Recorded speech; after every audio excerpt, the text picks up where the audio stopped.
don't see myself.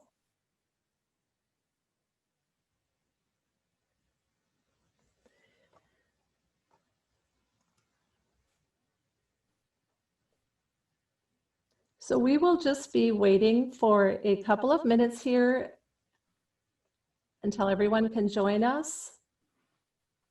And then we will start. Thanks for coming today. Agua.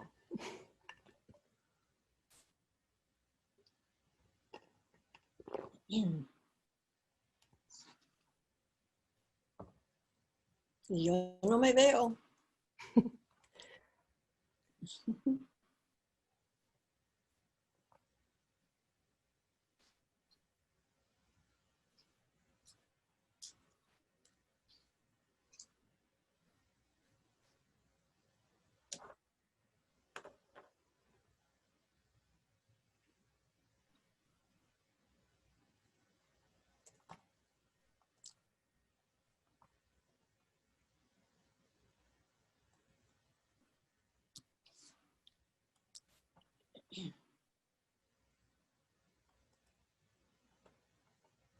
And we'll just be waiting a couple of minutes for those of you who just joined us. We will start the webinar at 12 noon. Minnesota time. Central Time, that's right.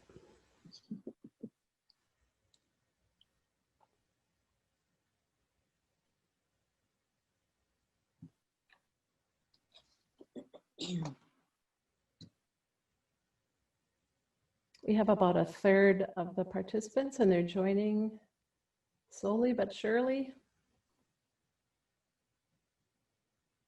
So we'll just hang on another minute.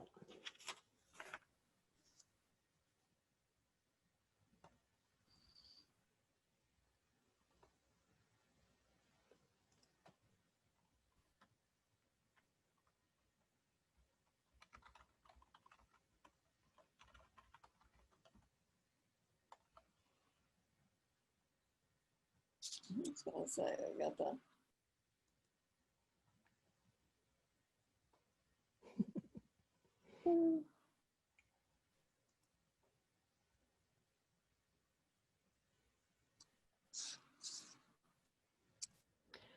Okay, I think we'll get started. I'm Tracy Jimenez, and this is our first Cultural Thursday of the 2020-2021 academic year. And this is our first Zoom webinar format for the Cultural Thursday. We're so happy you could join us today.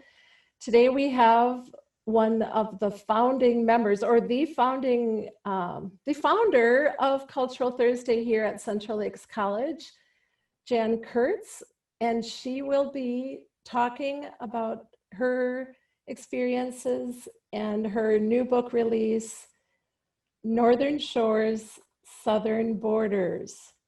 And here you are.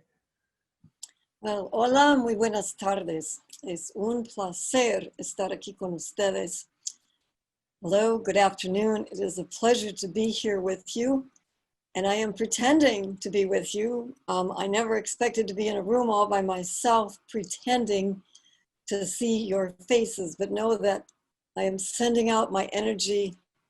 I am giving you the hugs that I cannot give in person, but someday we're going to have a party. And I am very grateful to Tracy Clackle Jimenez and the Central Lakes College for seeing that Cultural Thursdays are important enough to try some of these other venues. So the downside is I can't hug you. The upside is that we might have friends of mine tuning in today from as far away as Spain and as close as right next door. So my plan for this hour together is to take my book as sort of a tour guide of the journey that I had from my northern roots into all of the doors that were opened when I was more and more interested in the Spanish language.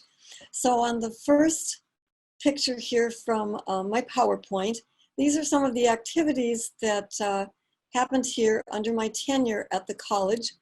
And since Brainerd is sort of a hotbed of Scandinavians, I started bringing in another culture that I had adopted as my own.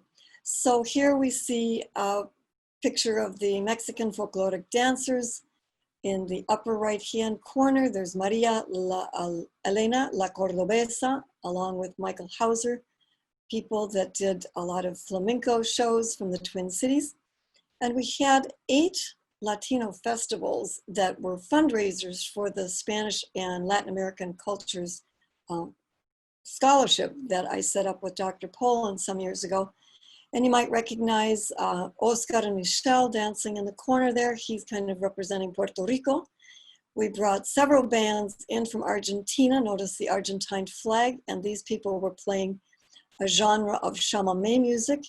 And in the lower right-hand corner, at least my right, is Leo and Kathy Lara that do lots and lots of outreach in the Twin Cities with Peruvian and Andean music. So as per the name of my book, I have my roots in Northern Shores, and I described in the first paragraph that I was brought up in a town of approximately 30,000, Eau Claire, Wisconsin, where if you could pronounce the word tortilla correctly, you would be considered bilingual. And if you would eat one, you were multicultural. And as a 15-year-old, I was given the opportunity to cross the Mexican border for the first time. I'd like you to note, I don't know if you can see this little baby right here or not, but my mother, Phyllis, and yes, I put on lipstick, Mom. I don't know if you can see it, but she and my father had a cabin, a family cabin that they constructed. And at the age of 6 months, I was put into a boat with a fishing rod at Lake Julia, a place that continues to be my heart, my soul, where I go for rest and healing and nature. And neither she nor I can remember just exactly how it was that I got permission at age 15 to go with a friend of theirs into Mexico and a whole new life that just basically was a trail that I would then be following until today. So at this point, I'm going to take it's going to take about 5 or 6 minutes to read you an excerpt out of the first chapter of my book called Lorraine's Car Heads South. And this will give you the exact moments that I changed from a Northern Germanic, stoic, shy person into the birth, I will call it, of my Latina personality. So get comfortable, and if you've got the book, I'm on page 20 and 21.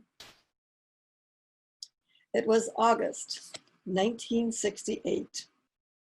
In September, I would be a junior in high school, hoping to be allowed into Spanish 3 class, despite my low C grade.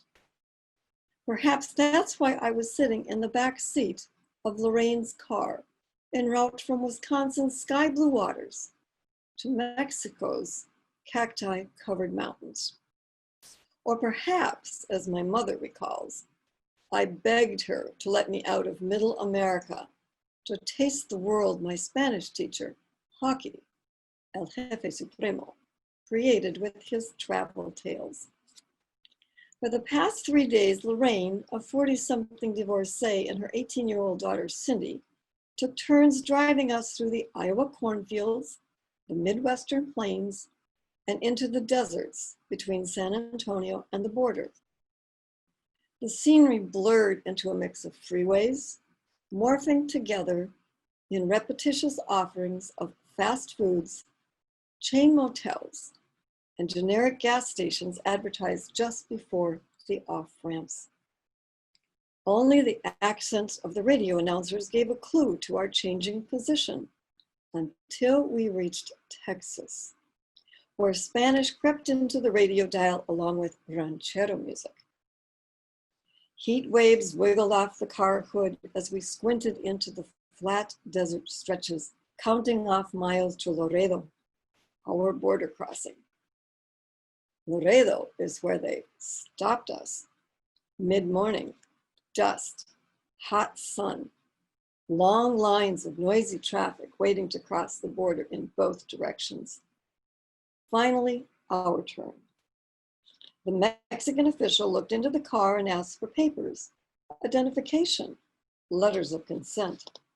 Consent for what? For me to cross the border. Didn't my parents send a letter giving this woman permission to have me along? Kidnapping? Me? What? Kidnapped? El Jefe had taught us about mordidas, literally the bite, a bribe seamlessly woven into Mexican culture to speed up transactions. Was this one of those times to slip the official a 10? What if this guy turned out to be honest? El Jefe had also described Mexican jails. It wasn't worth it. Lorraine reluctantly turned the car back towards downtown Laredo. Once in the town's center, she parked the car and walked me to a small office several blocks off of the main drag.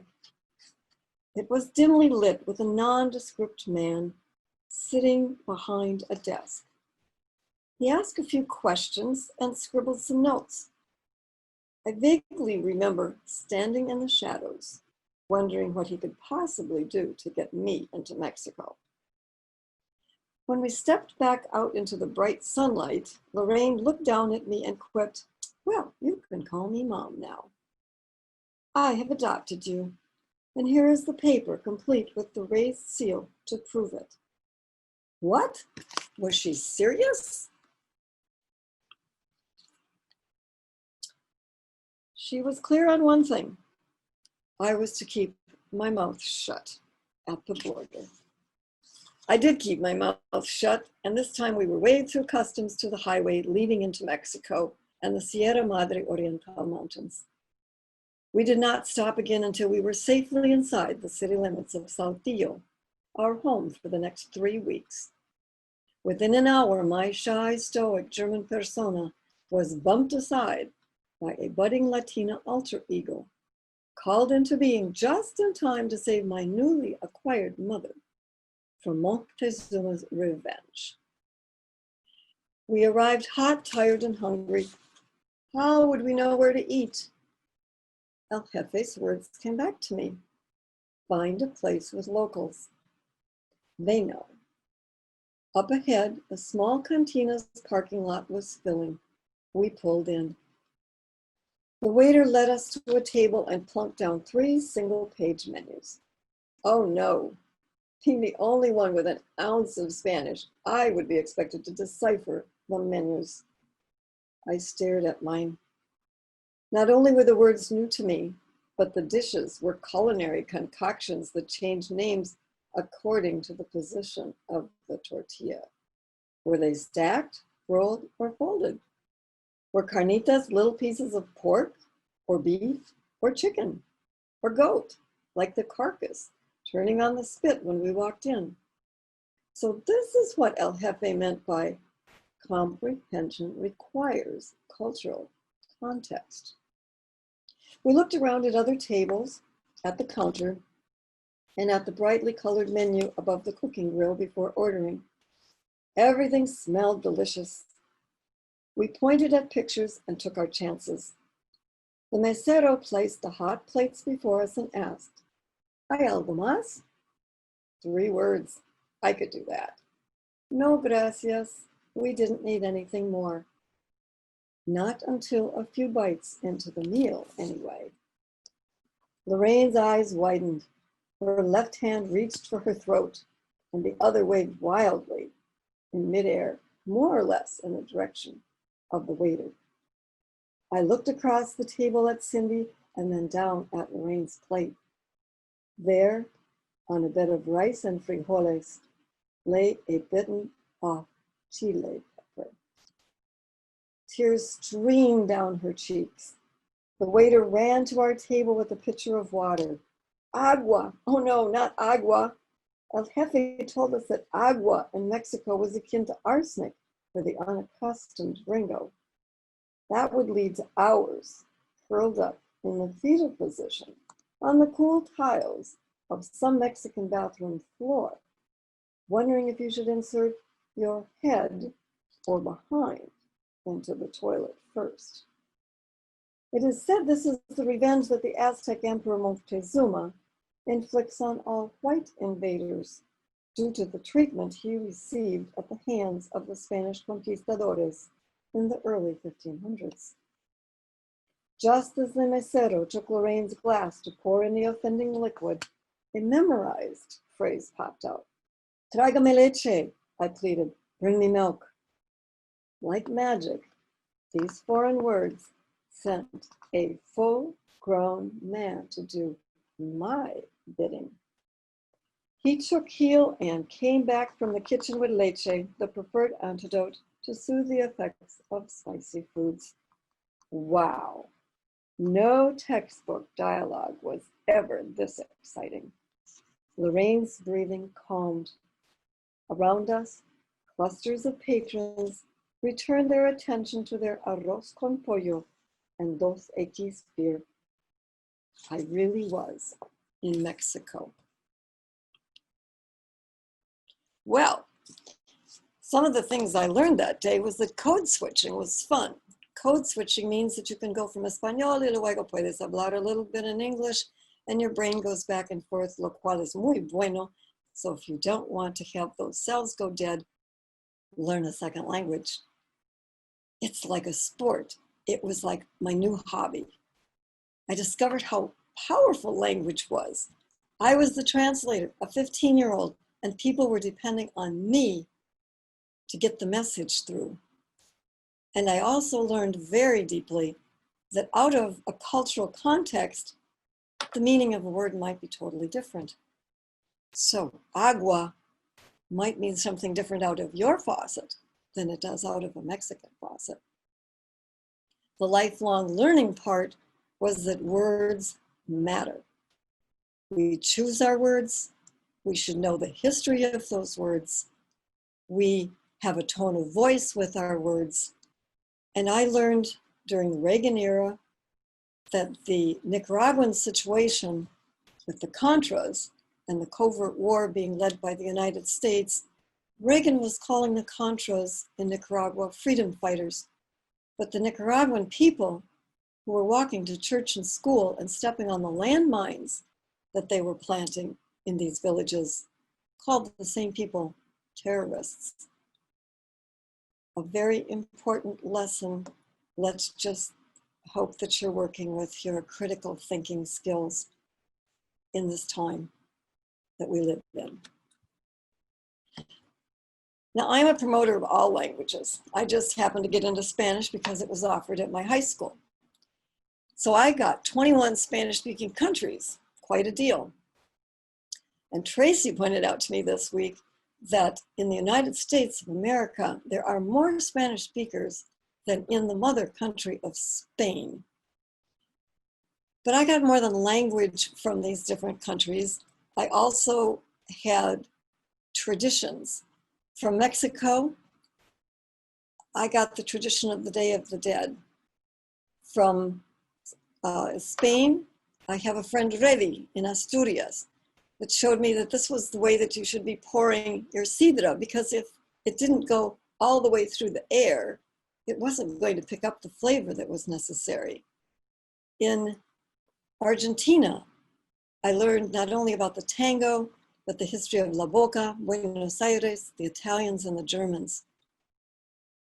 In Guatemala, I was to become familiar with over 20 different Mayan factions with languages and cultures and their own individual traditional dress. I also learned something about appropriate technology. This is a pila where these women are doing their wash, which got them out of the river, so they're no longer doing the rocks. It's no longer sending all this gray water downstream. It's not sending the kids downstream. And it also is preserving their social get-together of women talking at the laundry time, which, by the way, we might have said, oh, just give them all Maytags, but not maybe the best idea.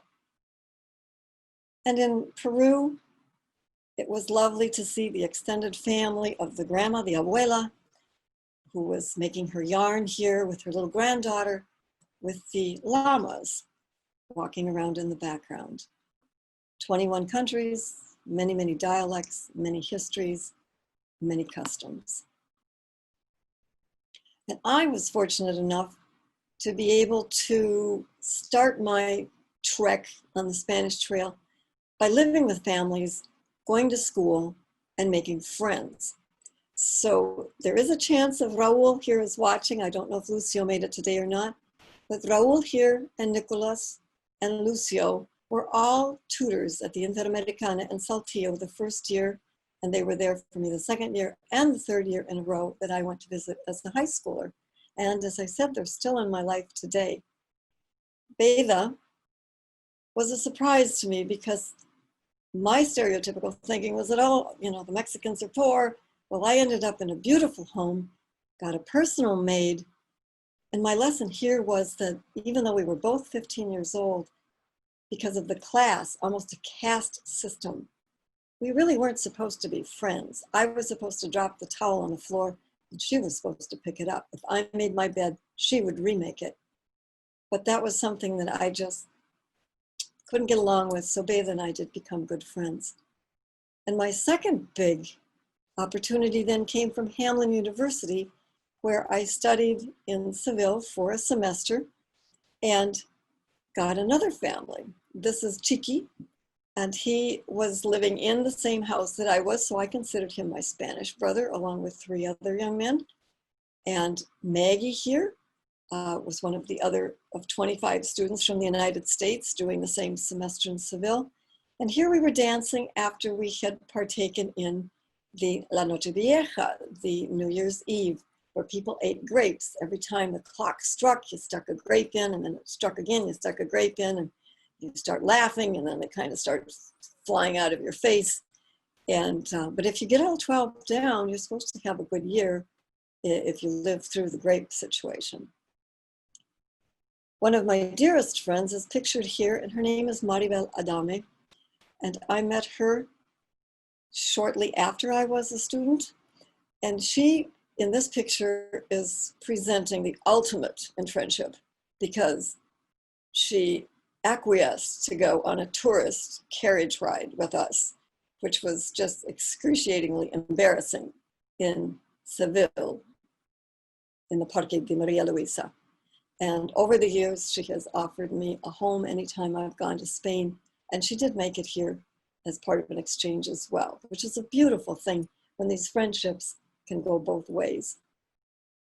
And this last picture here is who I call my fourth mother. I have Phyllis, my birth mother. I had Lorraine, who adopted me going into Mexico. I had Carmen, my Mexican mother, who, by the way, was white and blonde, which it just didn't capiche. And then Senora Rafaela, who was my mother in Spain.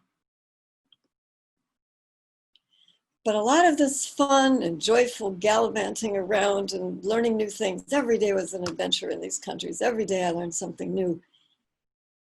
And one day in White Bear Lake, after I was a teacher, a young woman from Guatemala came into my room, and she had a newspaper with her that talked about her government, the Mayan Indians, the disappeared, the desaparecidos, the cars with the black windows going through the streets, people being disappeared. And I had a very rude awakening.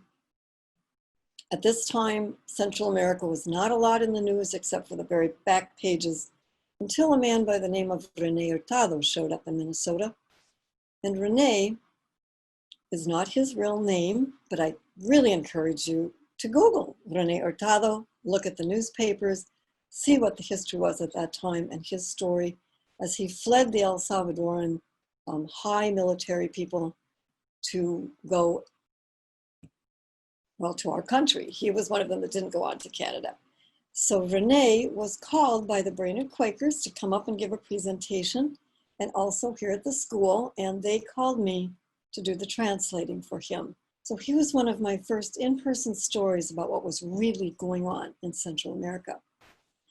And then there was another young woman that came through. Her name is Yadira. She was 15 or 16 at the time. And her crime in El Salvador was teaching reading.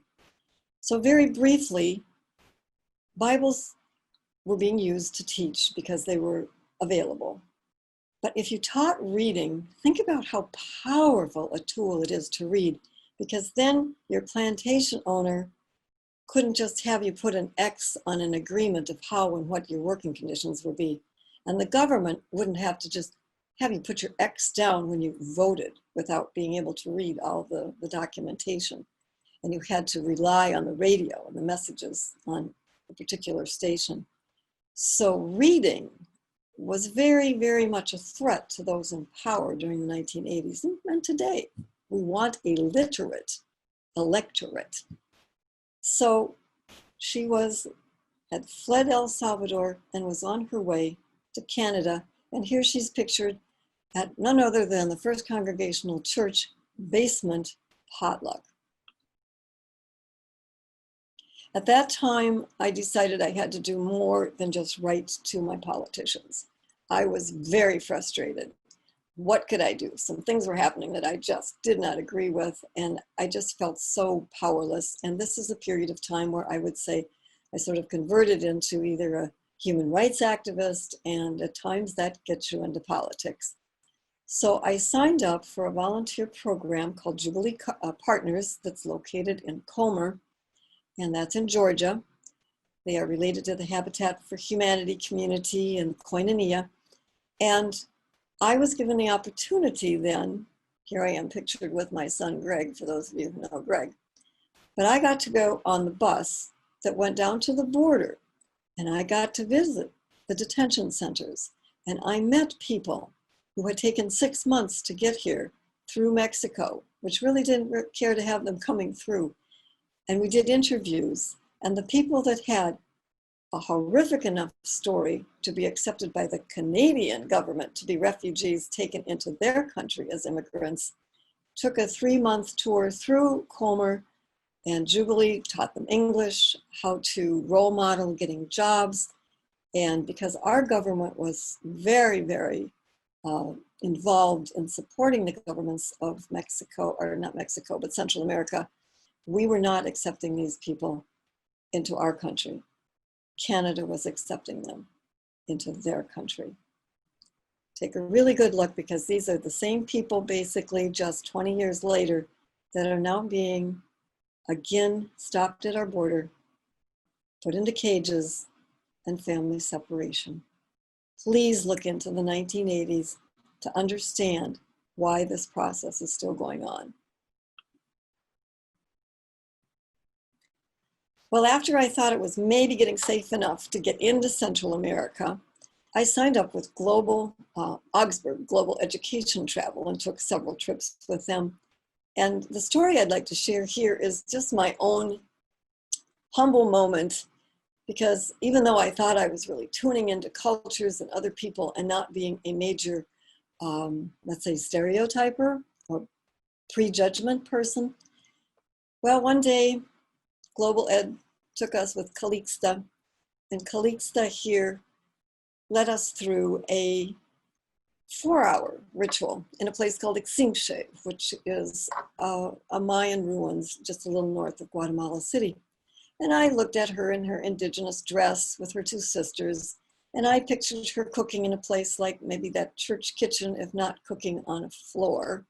And I imagined her carrying her water like this grandmother over here at La Isla, either from a spigot or perhaps from a river. And I considered her probably not educated, or maybe 6th grade, maybe illiterate. But that was my preconceived notion of Calixta until after the 4 hours.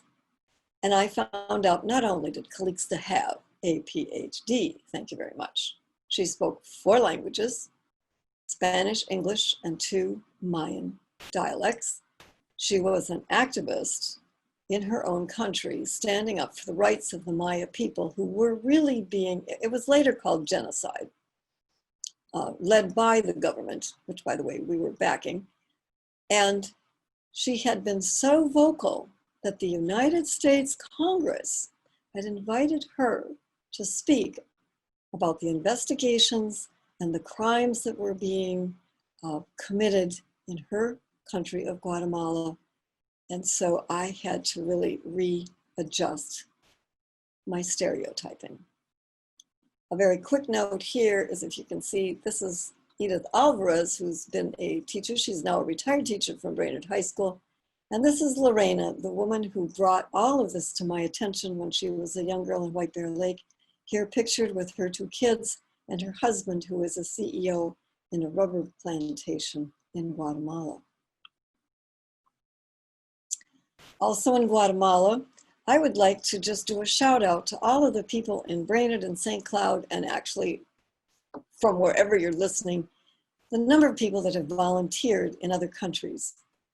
I have kind of a 2-way street on volunteering. It is wonderful. It is a good way to connect and to see things and to bring back people's stories and be a voice for the voiceless, which is what Augsburg asked us to do. But it also gave me a close-up opportunity to see some of the things that we as people, we're all caught in our own cultures. So coming from my culture as a linguist and not as a doctor or a nurse, what I saw in this picture was an elder woman who was having to have translation done by a military man. Now, this elder woman most likely would have seen and been very well aware of the number of massacres that took place under Rios Montt, the president of her country. This young man would have been too young to have known it, but the military uniform certainly, I believe, would have brought forth some trepidations, but we needed to have the military with us, with the Helps International troop as just kind of a guard. So the second thing is a language moment, because she couldn't speak Spanish. She spoke Cojobal. So the young man spoke Cojobal, so she spoke Cojobal to Miguel. Miguel spoke Spanish to me, and I spoke English to Dr. Malloy and Sharon Kramer, the doctor and nurse that I was translating for. This picture here of the folks holding out their medicines, a lot of medicines were given for pain. And I found it very kind of ironic. And the doctors and nurses, when I talked to them later, you know, they were busy with their medicine. They weren't seeing this kind of thing, and I wouldn't expect them to think the way I was thinking from where I was coming from. But you've got this headache, and you've got shoulder aches, and you get a backache. And then we bring in pain medication and say, just take this with water and food 3 times a day. Well, because I could speak to these people, I realized that some of these people only were eating a few tortillas a day, and that the water meant they had to go either to a spigot, which might have been potable, or go to a river, carry the water back on their head, chop wood, carry the wood on a mecapal, which is on their back and on their shoulders, and then boil it. And so some of that's going to evaporate. So here, just get this clean water so that you can take this medicine to take care of your headache and your shoulder ache and your backache. You get the picture. Some of the really big deals, though, were that operations were needed to correct such things as this young girl here with her feet. And one of the major operations was for cleft palate. And these missions do marvelous things. I do not want to leave a bad taste in your mouth. I just want to say, look deeper. And another language and another culture gives you another dimension and another perspective. This is a lot of reading for you, and I'm not going to read it to you, but Global Ed also gave me the opportunity in the year 2000 to go and be an election observer. And so Mexico has, for the president, a 6-year term. We have the 2 + 2 to get 8. In this particular year, it looked like for the first time after 71 years that the opposition party might win, and Mexico had no experience in peaceful transition of power. So Jimmy Carter and a whole bunch of folks from the United States and around the world got themselves to Mexico to observe, see if there was any fraud, kinds of things that are going on. And sure enough, the opposition party won. His name was Fox, Vicente Fox. And luckily for all of us on this side of the planet, there was no revolution. They did change powers. Now, my Mexican friends found this very ironic because that was in July. And in November, I went home to the election of Al Gore and George Bush. And they were hanging chads. And some of the senior citizens in Florida were being blamed for the fact that nobody could understand what they were supposed to poke, I guess. And ironically, Florida, the deciding state, was also where George Bush's brother, Jeb, was the governor. And while all this was going along, a little 5-year-old boy named Elian Gonzalez washed up on the shores of Florida from Cuba. His mother and the rest of the troop had drowned. Immigration issues were big. Castro had 1 million people gathered in Havana protesting our immigration and they wanted Elian back in Cuba because his father was alive and well there and could raise him. Elian did get sent back. But my friends were saying, well, now let's take a moment and look at how other countries look at us. If you have another language, you can read a paper from another country or get an English paper from another country. What were people saying then about our system of elections? And did we need to have some election observers? My note at the bottom is that when Vicente Fox and George Bush came together, they absolutely put immigration as one of the first issues that they were going to both handle. The system was broken. Notice that's 20 years ago.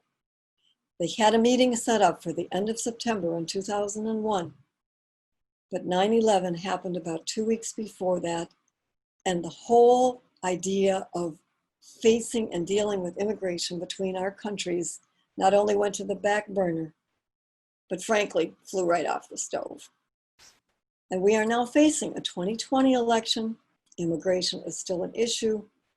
And again, words matter. I can't help but tell you that I'm very disappointed in the vernacular that is being used to describe the Central Americans that are coming here in caravans. Again, do your homework. I will put forth that they are not rapists and drug runners. Are they refugees? Are they political refugees? Are they maybe economic refugees? But know your history and know your vocabulary. So in Brainerd and in other areas that I hope are represented by our audience today, which is exciting to have people from many different places, travel was a little easier before COVID, but I want to point out that up in the corner here, the blonde woman is Abra Fisk Holly, and she is in Mexico. They're reading to a young child at Los Pequeños Hermanos Orphanage, an orphanage that does not allow any adoption. Some more homework. It's a magnificent place, and I would like to give a shout out to Phyllis DeRosier and in memory of Joe DeRosier for their 25 years of local fiestas where they raised tens of thousands of dollars to be partners with this orphanage and now other orphanages throughout Central and South America.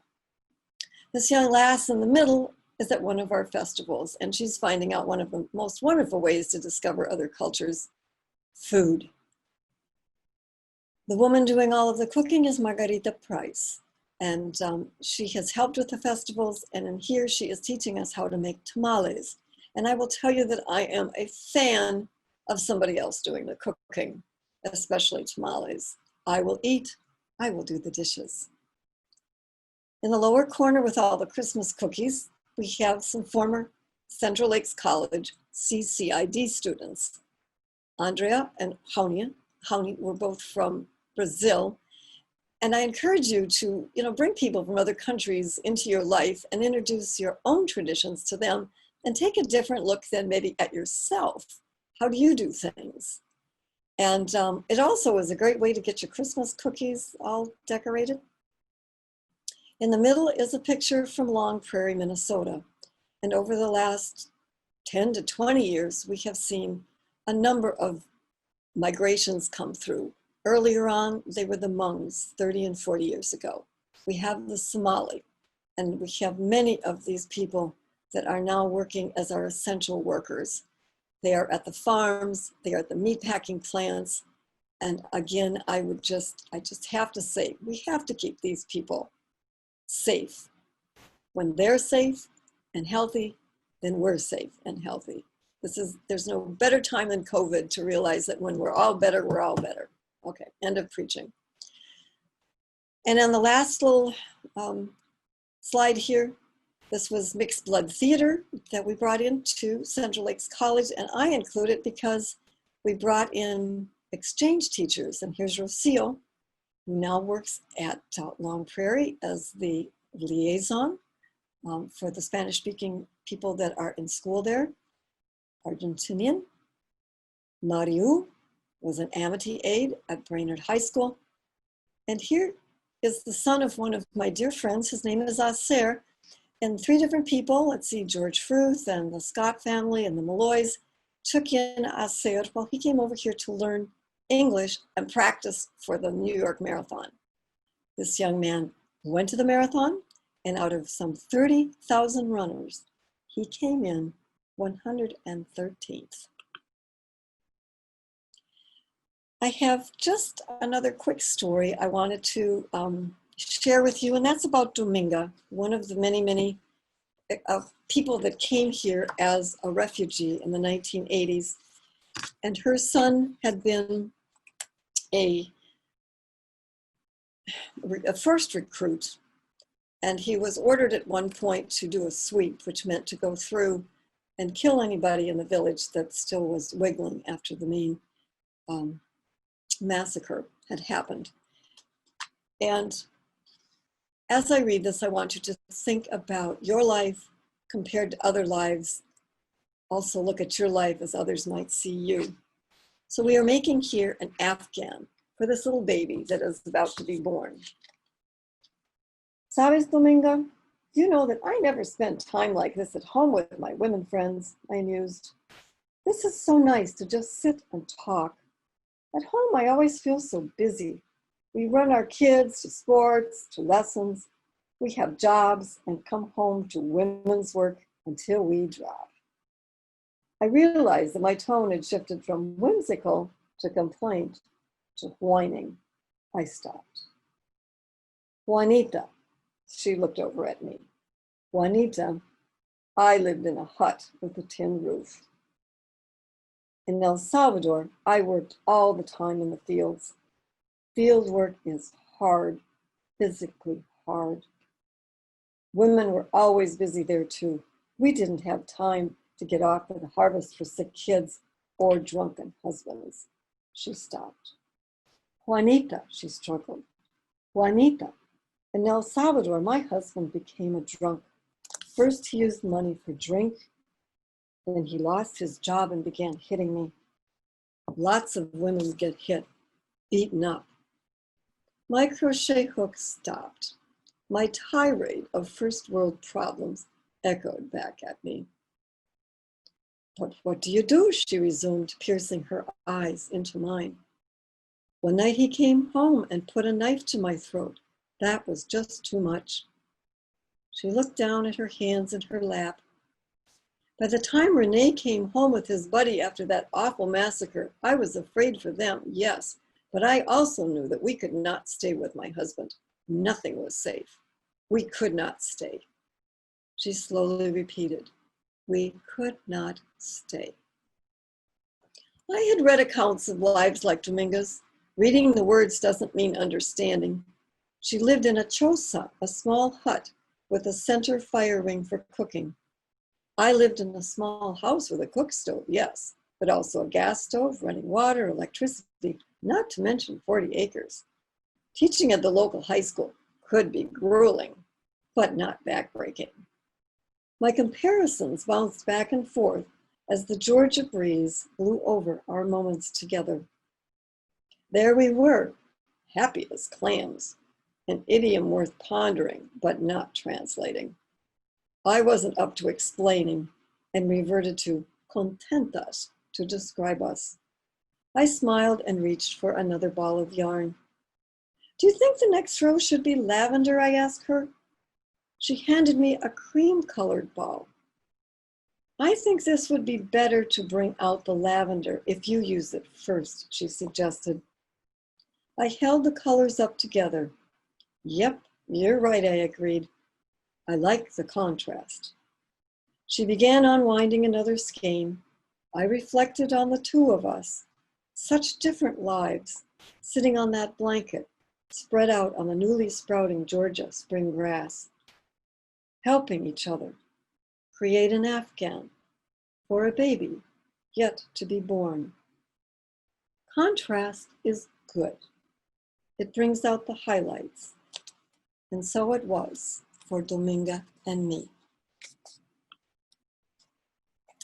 Very quickly, before we do some questions and answers, so please be typing some up for Tracy to bounce off of me, but a favorite quote I have is, "Caminante no hay camino, se hace camino al andar."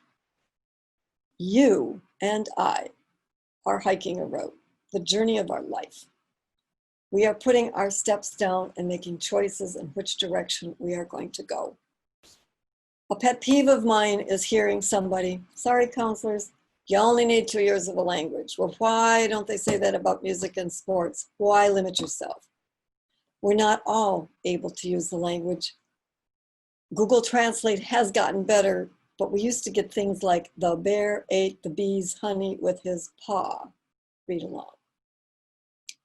I keep hearing, I'll never use another language. I'll never, English. Everybody should learn English, English only. Well, really?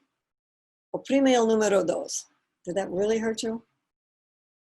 And besides, you already know thousands of foreign words. Nada, déjà vu, carte blanche, ad nauseum, ciao, aficionado. And we all learned the Latin quid pro quo last December. Share words, share a culture. I never taught about a melting pot. I taught about la ensalada mixta, the tossed salad. I like the idea of lettuce and carrots and croutons and maybe some cayenne pepper and maybe some naan bread on the side, and maybe you put oil and vinegar and not some sweet dressing like we do here. Taste the taste, savor the flavor. So as you walk today, pay attention to the scenery, be intentional, and have 3 different sources if somebody throws some words out at you, and see if that's what you really want to believe at first, at the first hearing. So Tracy, do we have any questions? Okay, I just got one in the chat, and says, Jan, what do you think has been the biggest change in your personality through this exchange of cultures? Oh, that's a great question. I got to be another person. This is not my German self. I can put on this dress and these little earrings, which by the way are from the Dia de los Muertos, but I bought them here at the Crossing Arts Alliance. I just had so many more options of choices. And when I go into Spanish, when I speak Spanish, it's kind of like being on stage, and I lighten up. I'm more, I don't know, just more able to interact, and my German just kind of closes me down sometimes and makes me very serious. The next question is, what was your most memorable experience? Oh boy. I don't have an answer to that, but I'll answer it this way. After I had gone to Mexico and then I went to Spain, people would say, oh, which one do you like the best? Well, that's like asking me if I would, I don't know, rather have a chocolate piece of cake or, I don't know, a hard-boiled egg. There's no way to really answer that.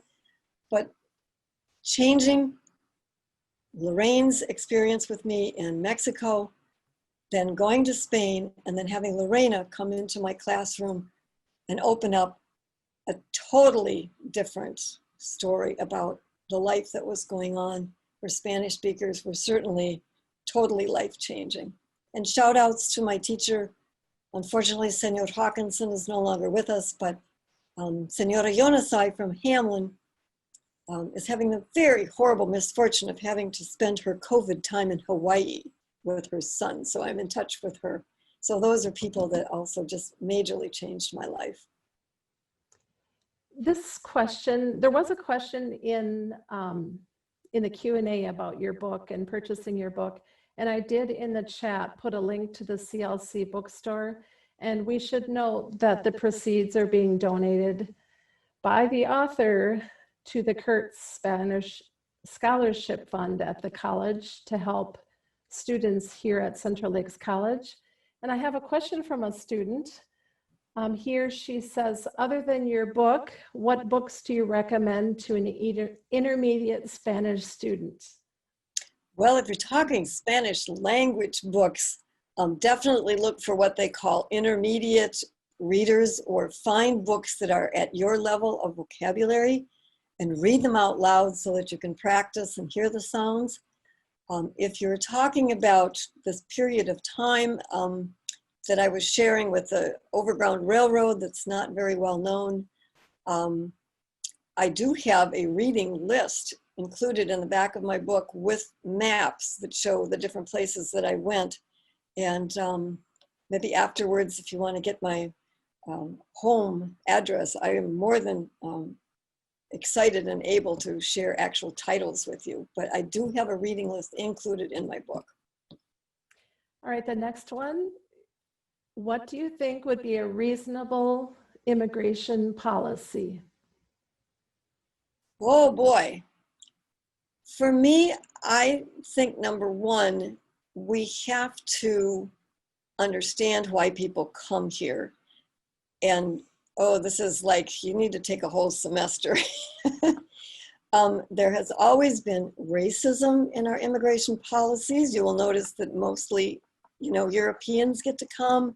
You'll notice that maybe more of the higher educated people need to come.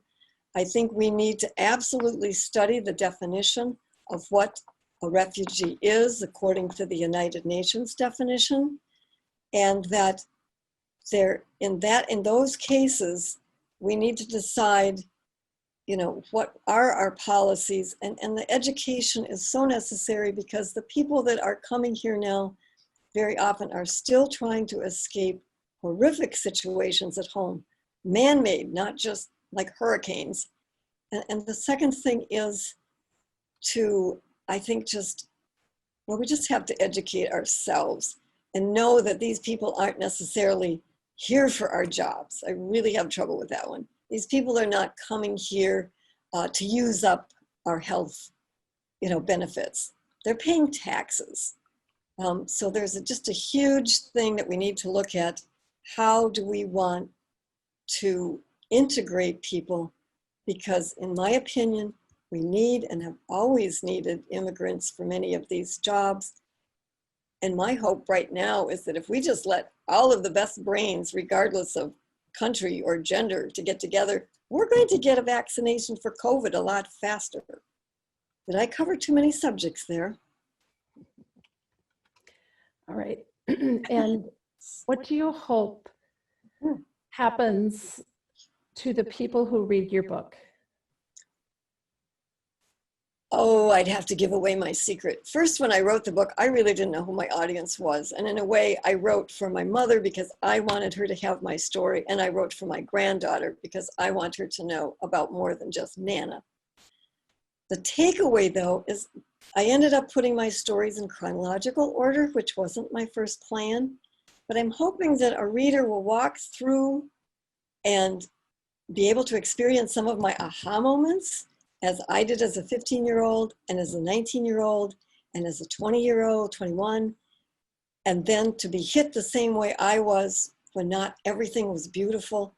So I hope that the journey will open up the minds and hearts, sort of like it happened for me, but then you will have to come to your own conclusions as to where do your steps lead you? What is the path that you are going to take? And I wish you buen viaje, bon voyage, good travels. And speaking of travels, we have a couple more questions under Q&A. And the first is, what other different cultures are you excited about experiencing in the future?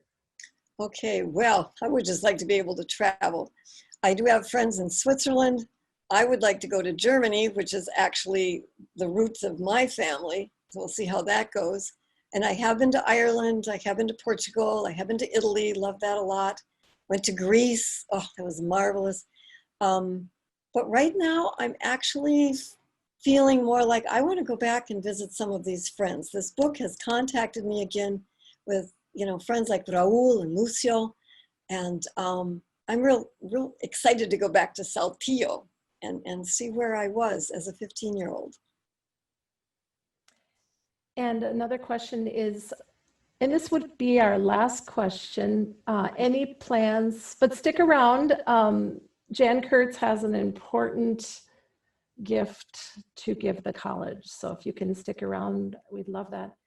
And if we have time, we've got a few trivia questions to see what you know, but it's not a test that will be graded, okay? So do you have any, last question, please? yes, do you have any plans to visit Latin America again, perhaps post-COVID-19? Yes, absolutely. The two places, again, that I just mentioned, I had wanted to go to Saltillo this last February and March to reconnect with these people that were my friends, and that just wasn't possible. So we're sort of holding the Saltillo trip until probably a vaccination. And otherwise, this isn't Latin America, but I very much want to get back to Spain. One of my friends, Lois Hollingsworth, and I had gone back to be with Maria and with Maribel to walk a little bit of the Camino, that route to Santiago. And might be a good time post-COVID to do a pilgrimage. Okay. Whoop. No, I don't want the question yet. Well, you can ponder on this a moment. Tracy already mentioned about the fact that the book has been, and I'm very grateful to CLC and the bookstore for allowing the book to go on sale online, and everything has been signed. And since Tracy's joining me, excuse me, but Frida is going to come into the picture here. Frida Kahlo, everybody. Okay. Because the bookstore has been helping me out, and because about 15 years ago, Dr. Jerry Poland and I put together a Spanish and Latin American scholarship, as well as a slush fund, so that different cultural events could take place here. Yes, this has been totally, but I would like to present a check to the college today via Tracy for Spanish. Muchísimas gracias, Jan. It's for $1,000, and this is the money that has come in so far in the last couple months of being able to sell my book here at the college. It is also available at the Crossing Arts Alliance downtown and Cattails Bookstore downtown. If you have a book club, there are 10 books that have been made available in a book club packet at the public library. And CLC also has a copy. Thank you so much. Oh, well, muchas gracias. Un poco de español, chica. No, nada de español. Oh, yes. Okay, well. So I thank you so much. And I'm just going to take the last couple minutes and I'm going to read to you some countries and what I learned and see if you can identify them. So Frida Kahlo and Diego Rivera, Selena, Arabe Tapatío, Aztecs, Popocatépetl, and tequila.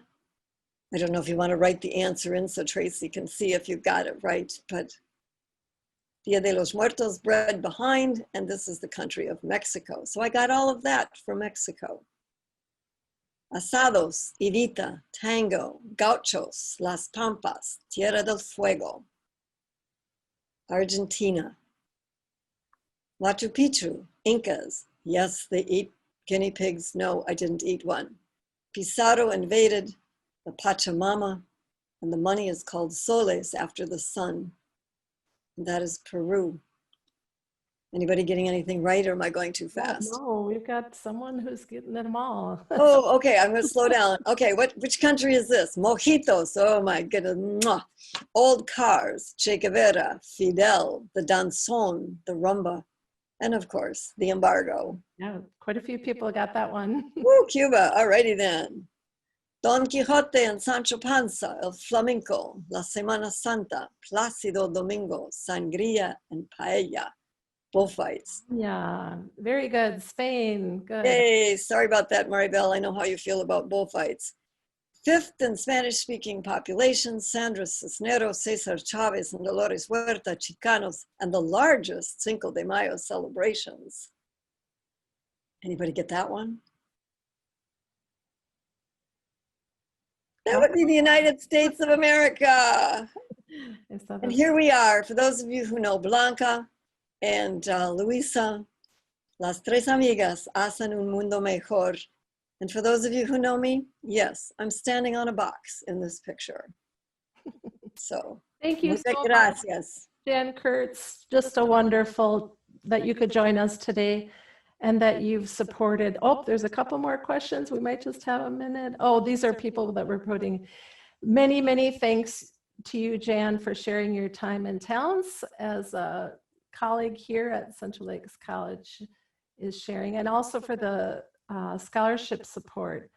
Our American. Well, and by you all can put in $5 or more anytime you want. You get the book or you don't get the book, but any support, because we don't have the festivals anymore. So I thought it was win-win to be able to sell my book here and also sell the idea on supporting Spanish and culture here in our community.